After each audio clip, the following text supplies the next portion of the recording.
ये film festival तो बहुत सारे होते हैं हमारे देश में भी होते हैं, विदेशों में भी होते हैं।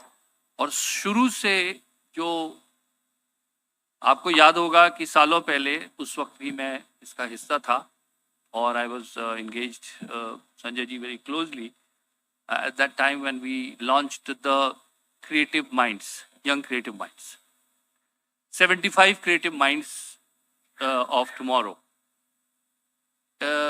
इसकी जब कल्पना कर रहे थे, इसकी जब सोच कर रहे थे, उस वक्त भी मैंने ये कहा था, जो लोग होंगे उस वक्त से उनको याद होगा कि बहुत से हमारे देश के स्टोरी टेलर्स हैं जिन्हें मंच नहीं मिल पाते। This is the country of restless dreams. ये रेस्टलेस ड्रीम्स का देश है और स्टोरी टेलर्स का देश है। उस समय अगर हम चाहते हैं कि कहानियों में डाइवर्सिटी आए, कि हम कहते हैं कि बहुत सारे सेक्शंस हैं, मर्मर्स हैं हमारे सोसाइटी के जो हमें सुनने को नहीं मिलते, तो वो कैसे सुनने को मिलेंगे अगर आपको कहानी को फिल्मों में परिवर्तित करने वाले लोग एक ही शहर से आएंगे। अगर एक ही शहर ये बीड़ा उठा ले कि हम फिल्में बनाएंगे, उसी शहर में रहने वाले वहां पे ही लोग अगर फिल्में बनाएंगे, तो आपको ऐसे विषय कैसे मिलेंगे? आप कहते हैं कि हमको फिल्मों में किसान का पोर्ट्रेयल ऑथेंटिक नहीं लगा। भाई ऑथेंटिसिटी कहां से आएगी जब तक जड़ों से कहानी कहने का साहस नहीं होगा लोगों में। दूसरा क्या हो जाता है कि फिल्में, शेखर जी यहाँ बैठे हैं, इनसे ज्यादा ये तो निष्णात हैं इसमें, and I have a privilege of working very closely and learning so much from him.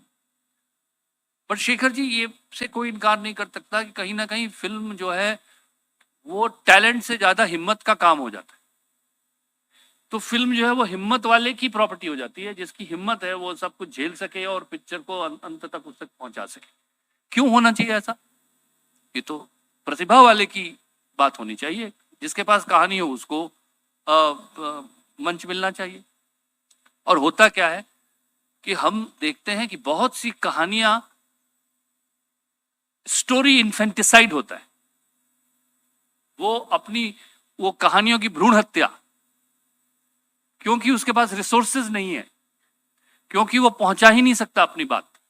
तो ऐसे में इफी जैसा फेस्टिवल जो कि इंटरनेशनल मंच है, वो कैसे उन लोगों के लिए सार्थक बने, उन लोगों के लिए एक रोल अदा करे जिनको अदरवाइज न फिल्म इतना उनके पास धन होता है, न इतनी सुविधाएं होती हैं कि वो इंटरनेशनली, बहुत से फिल्म मेकर्स हैं तो पूरे साल they are travelling and attending film festivals around the world, but there are people who actually require that exposure. तो यंग क्रिएटिव माइंड की कल्पना और उसकी जो शुरुआत की गई थी यहाँ से की गई थी। और मुझे बहुत खुशी है कि हमारे अश्वनी जी जो है, जब वो आए उनसे मैंने चर्चा की यंग क्रिएटिव की बात में, तो उन्होंने कहा कि नहीं, कल का भविष्य, फ्यूचर इज नाउ की जो बात है वो कि कल का भविष्य आज ही है, मतलब आज से ही शुरू हो रहा है।